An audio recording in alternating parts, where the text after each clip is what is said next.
Hello everyone, you all are watching ISP simplified. ये है हमारा डे 3 का शेड्यूल। बीपीएससी 69 प्लस ईपीएफओ 69 की फोकस ज़्यादा है।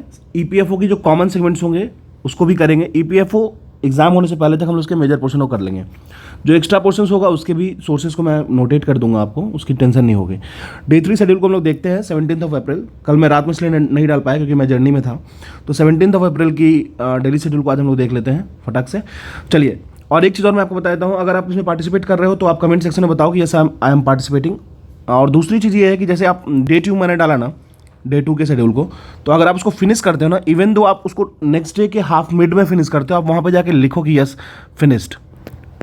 उससे क्या होगा ना, आप मार्क कर पाओगे। और एक अपने पास डायरी मेंटेन करो जिसमें आप, जैसे डे 1 मैंने दिया तो उसको, जैसे डे 1 मैंने दिया उसको, उसके टॉपिक्स को करने के बाद यहाँ पे टिक कर दिया करो। टॉपिक्स को एक बार एक सीट में लिख लिया करो डायरी में, उसके बाद उस पर टिक किया करो। देखना कॉन्फिडेंस कैसे बढ़ता है। 2-3 टॉपिक अगर आप ऐसे टिक करोगे ना तो आपको लगेगा मैं बहुत अच्छे ट्रैक पे हूँ, और धीरे धीरे कॉन्फिडेंस कुमुलेट होता चला जाएगा और बहुत बहुत ज़्यादा बेनिफिट होता है। पता नहीं चलता है बाहर से, लेकिन इनहेरेंटली बहुत ज़्यादा हेल्प होता है। ठीक है, स्टार्ट करते हैं। आज हमारा इंडियन ज्योग्राफी वाली जो पोर्शन है उसमें मैंने ड्रेनेज सिस्टम, अगर आप इंडियन ज्योग्राफी वाली एनसीईआरटी से करना है आपको, पेज नंबर 21 से लेकर 29 तक है ये ड्रेनेज सिस्टम को कंप्लीट एक बार रीड कर दीजिएगा। ठीक है, और शॉर्ट नोट्स की बात रही तो मैं आपको कुछ नोट्स दिखाता हूँ। ऑल दो मैं अपनी सोर्सेज बता देता हूँ। मैंने इंडियन ज्योग्राफी को कंप्लीट किया था। एक तो पहले मैंने एनसीईआरटी पढ़ा। मैं क्या करता हूँ, एनसीईआरटी में जब मुझे नोट्स बनाना होता है तो मैं कलर हाईलाइटर यूज़ कर लेता हूँ। ठीक है, क्योंकि एनसीईआरटी में क्या है ना, जैसे मान लीजिए एक लाइन यहाँ है जो मुझे नोट्स में चाहिए और सेकंड लाइन कहीं और भी हो सकता है।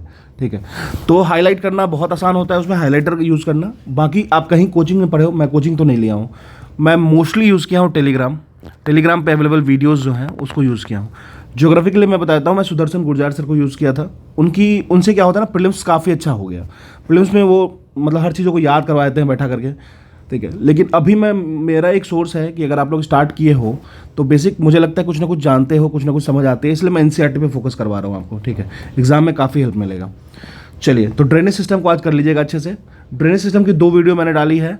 एक तो आपको गंगा रिवर सिस्टम और ब्रह्मपुत्रा रिवर सिस्टम डाल रखी है। अगर आप नए हो तो आप देख सकते हो उसको जा करके, उस दोनों को मैं काफ़ी अच्छे से एक्सप्लेन किया हूँ। साथ में ही ड्रेनेज सिस्टम के कंप्लीट घटना चक्र मैं आपको डाल दूंगा। इसको करने के बाद आपको घटना चक्र प्रैक्टिस करनी है। देखिए, पहले पढ़ लीजिए सारा चीज़, फिर शाम के बाद जब फ्री होते हैं तो उसके बाद क्वेश्चन प्रैक्टिस लगाना चाहिए, क्योंकि तुरंत पढ़ रहे हैं तुरंत लगा रहे हैं तो चीज़ें याद रहती हैं। ठीक है ना, तो ड्रेनेज सिस्टम में क्या आ जाएगा, एक तो आपको आ जाएगा east flowing rivers, west flowing rivers, Ganga river system, फिर इंदस रिवर सिस्टम आ जाएगा। फिर नीचे आ जाइएगा आप तो साउथ रिवर सिस्टम जो होगा वो आ जाएगा आपको। तो ये सब चीज़ें आपको कर लेना है।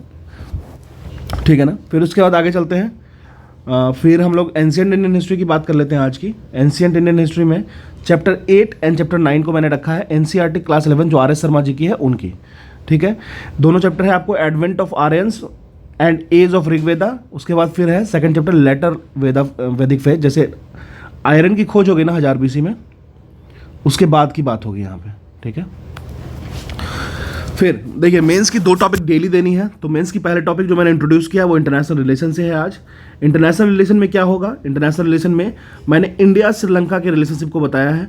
इंडिया श्रीलंका के रिलेशनशिप को जानना है, आप उसको बांट लीजिएगा। इकोनॉमिकल रिलेशनशिप हमारा कैसा है श्रीलंका के साथ, हिस्टोरिकल रिलेशनशिप कैसा है जो पास्ट में रहा है, फिर कल्चरल रिलेशनशिप कैसा है। जैसे मान लीजिए एक बुद्धिस्ट कॉरिडोर बनाने की बात की गई थी। ठीक है, आप मुझे कमेंट सेक्शन में ये बता सकते हो कि अशोक ने अपने किसको, जो उनके बहुत क्लोज फैमिली रिलेटिव थे, उन अपने किस रिलेटिव को भेजा था श्रीलंका। ठीक है, बुद्धिज़्म को स्प्रेड करने के लिए। ये आप कमेंट सेक्शन में मुझे बताइएगा।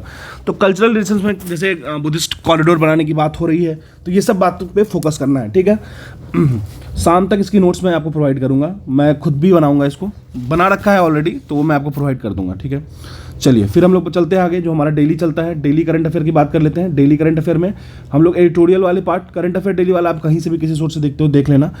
Editorials the Hindu and Indian express, 2 source मैंने आपको बताया आपको, या तो ओनली आईएएस देख लीजिए। ठीक है, या फिर आप बायजूस आईएएस की देख लेना, एक्सप्लेनेटरी सीरीज बायजूस आईएएस वाले भी काफ़ी अच्छी होती है। फिर हम लोग बात करेंगे सीसेट वाले पोर्शन की। डेली सीसेट में कुछ ना कुछ क्वेश्चन को प्रैक्टिस कीजिएगा तो बहुत अच्छा रहेगा। एलसीएम एंड एचसीएफ वाले पार्टों करेंगे, कंसेप्चुअल पार्टों करें, कुछ क्वेश्चन प्रैक्टिस कर लीजिएगा, बहुत ज़्यादा करने की जरूरत नहीं है इसमें।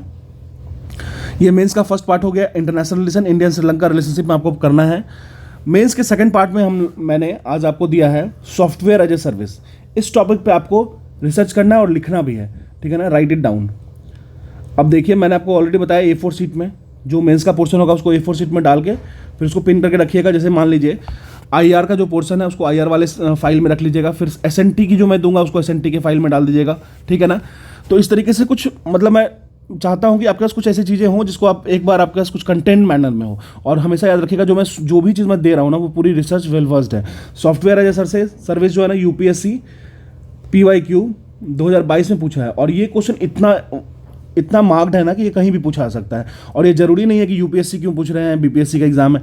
एक बार आप जान लीजिए सॉफ्टवेयर एज सर्विस। आपको कैसे जानना है ये मैं आपको बताता हूँ।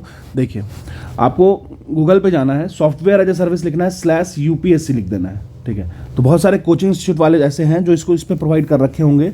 ऑलरेडी UPSC पूछा है तो उस पर बहुत सारी मटेरियल मिल गई होगी।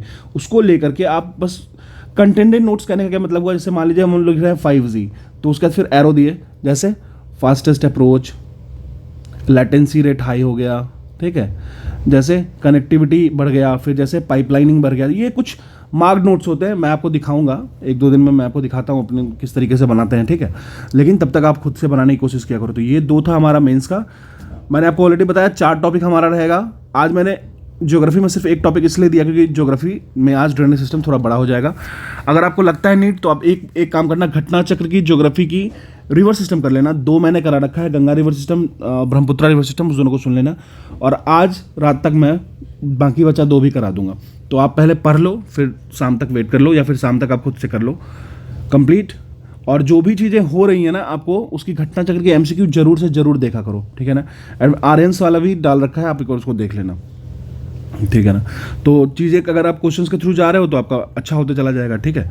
तो ये हमारा डे 3 का शेड्यूल है। और भी अच्छे और भी अपने फ्रेंड्स एंड फैमिली को जोड़ो। अगर आपको लगता है कि इन चीज़ों पे चलने के लिए एक डायरी जरूर मेंटेन करो, सामने रहना चाहिए। दूसरी चीज़ है कि जैसे ही खत्म हो जाए ना, फिनिश हो जाए, तो आप आकर डन लिख दिया करो, ठीक है। Thank you.